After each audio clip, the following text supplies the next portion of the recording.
Good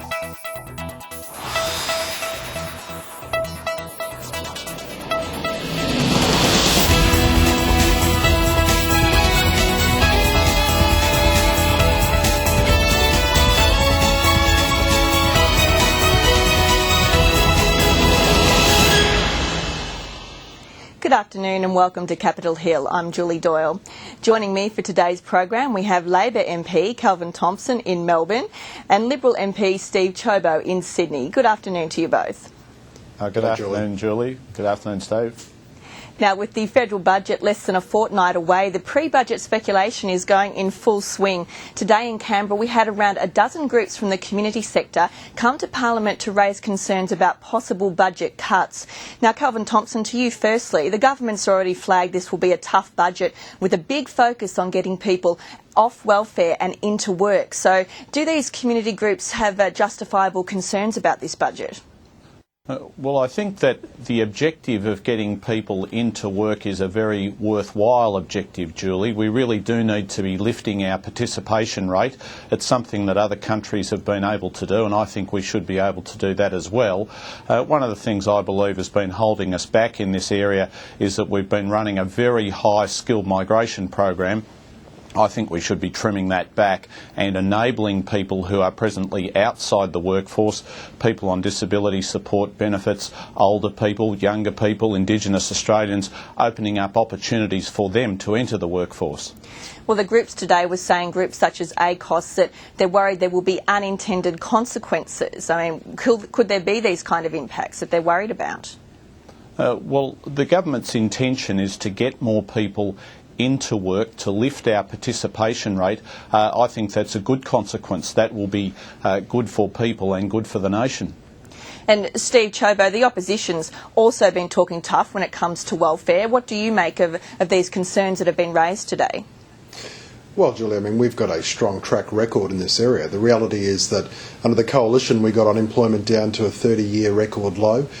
We have put in place previously very strong welfare to work reforms. I would support any meaningful reforms the Labor Party is going to implement, but the fundamental facts are that this is a government that undid a lot of the good work that we put in place, things like mutual obligation, for example. These were key drivers that helped to get us a low unemployment rate, and now a lot of that's been unpicked by the Labor Party. So we'll see. In terms of concerns that groups like ACOS and others have, they are certainly understandable. There's no doubt that for a lot of people who are struggling to make ends meet, they've seen massive increases in the cost of living, and this is only going to be a problem that's compounded, of course, by Labor's great big carbon tax, which is going to sit across the cost of everything and drive costs of living even higher. Well, some of these community groups were saying today that they're worried about the rhetoric that's being used. I mean, Kelvin Thomson, they're saying that people on welfare are being painted as lazy and perhaps not trying hard enough to get into work. I mean, are you worried about some of the rhetoric that's being used? Julie, it's certainly not my view that people are lazy or not trying hard enough, and I don't think that there's a lot of evidence of that being said. What I believe is that people who are presently outside the workforce need to be given opportunities to enter the workforce. That's one of the reasons why I'm strongly of the view that we ought to be cutting back the labour force migration program that we have, and I think we ought to be putting the focus on educating and training Australians, educating and training young Australians and older Australians, people on disabilities who are presently outside the workforce, and giving them opportunities to enter it. In a tough budget climate, though, these kind of measures cost money to get people back into the workforce. Will there be that kind of investment, though, in this current situation? Well, I'm not in a position to speculate on what various items of the budget might be. Obviously, those things aren't known and they'll be announced on budget night. I did notice today that the Anglican Church had put forward the suggestion of doing away with the baby bonus, and that's something I've been mentioning for the past 18 months. That is a cool $1.4 billion. That is money which, if put into educating and training young Australians, would do a great deal of good. So you're saying there that you agree with that the money for the baby bonus could be spent in a better way? I do, and I've been saying that for quite some time, Julie. I think it's a welcome initiative on the part of the Anglican Church, and the fact that they're addressing issues like the impact of rapid population growth reflects well on their concern for the kind of society that we are going to leave for our children and our grandchildren. Well, Jenny Macklin came out today and said that the government's not going to go along with that idea raised by the Anglican Church, so you differ from your colleagues here in this area. I do, but it's a point I've been making for quite some time, that I believe that that's money that could be better spent, and I welcome the fact that the Anglican Church has taken that view. I think that it shows them being unselfish and being concerned about the kind of Australia that we're passing on to future generations. Well, Steve Chobo, while we're talking about the baby bonus and these welfare issues, where do you sit on this? Do you agree that the money could be spent from the baby bonus, could be spent elsewhere? Look, I think measures that are undertaken by governments to make it easier for people with children meet the costs of having children is a good thing. So no, I don't broadly support the comments that Kelvin's made, and I broadly don't support the comments that the Church has made. I think that families are the bedrock of Australian society. I think that governments have a responsibility to do what they can to make it easier for families, not harder for families.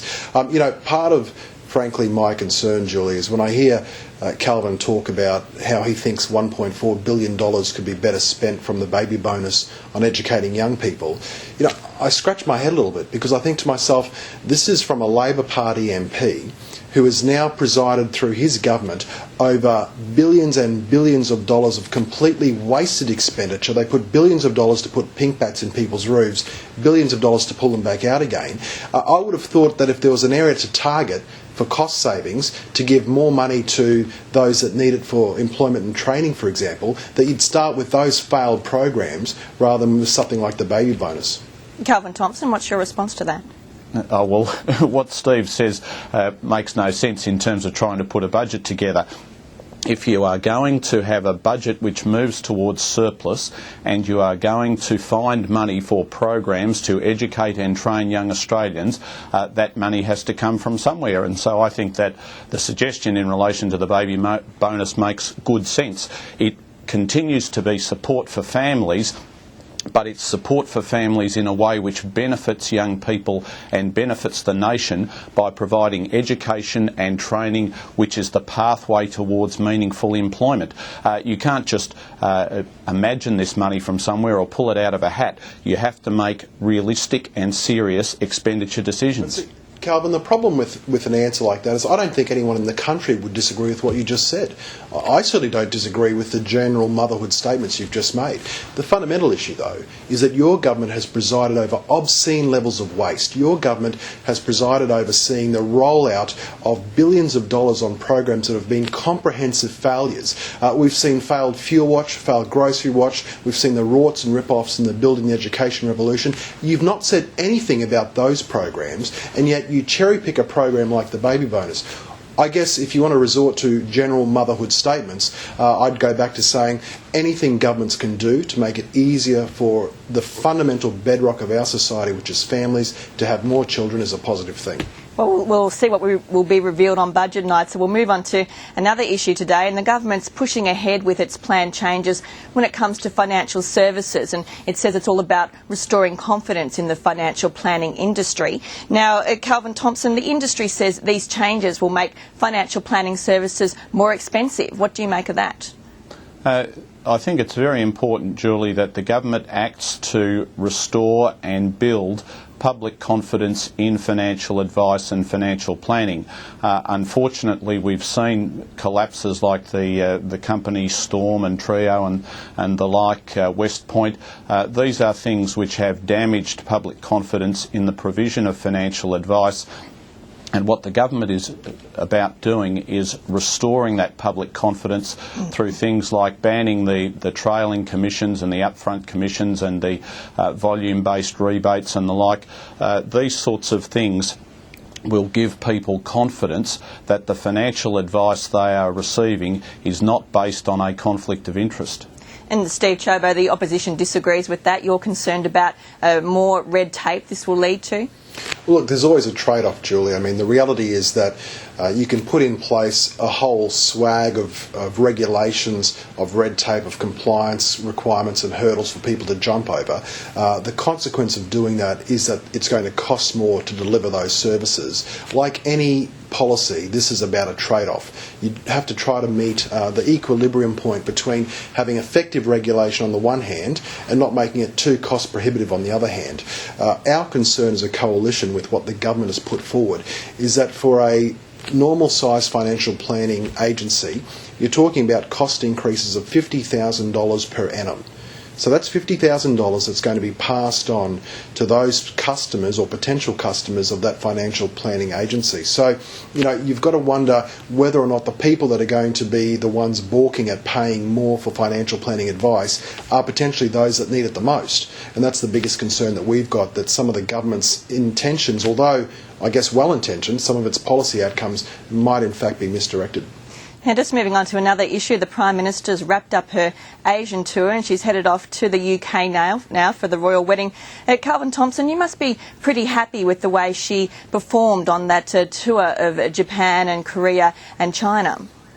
I am, Julie. It's clear that Australia is held in high regard throughout various Asian countries, and I thought the Prime Minister in each of these countries, in China, in Korea, in Japan, both acquitted herself well and was able to consolidate and build Australia's international reputation in the region. Steve Chobo, how would you rate her performance? Would you concede that for a woman who says that foreign affairs is not her passion, that it was a pretty solid performance? Well, I mean, there were no obvious stuff-ups, which makes a pleasant change from, unfortunately, some of the foreign affairs blunders that we had under the previous Labor government with Kevin Rudd as Prime Minister. But having said that, Julie, you know, I think I, like a lot of Australians, sort of have a wry smile that we've got a Republican atheist Prime Minister who's now going across to the royal wedding, and you know, I think there's a few people scratching their heads about why the fact Julia Gillard's decided to go to a wedding when she doesn't believe in marriage either.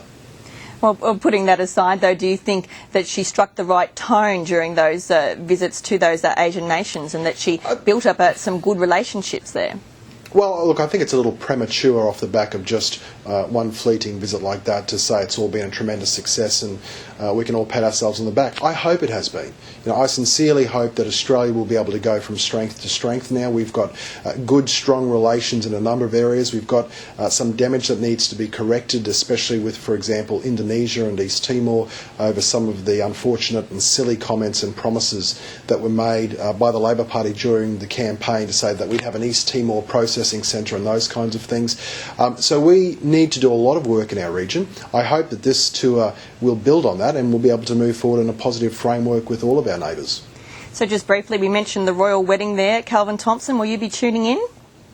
I think I've got a lot of electorate commitments, Julie, and my invitation went missing in the mail. It might be because I organised a polling booth during the Republican referendum back at the start of the century. And Steve Chobo, finally, will you be watching on TV? No, of all things, I actually have a young Liberal conference that I'm going to be attending, so I won't be, Julie. But it's good to see that Kelvin's being a man true to form and actually boycotting it as a staunch Republican, something perhaps the PM should take a leaf out of his book on. Well, on that lighter note, that's where we'll leave Capitol Hill for today. Thank you both for joining me. Thanks, Julie. Good to talk with you. And thanks for watching. We'll be back with Capitol Hill again for the full half-hour version tomorrow.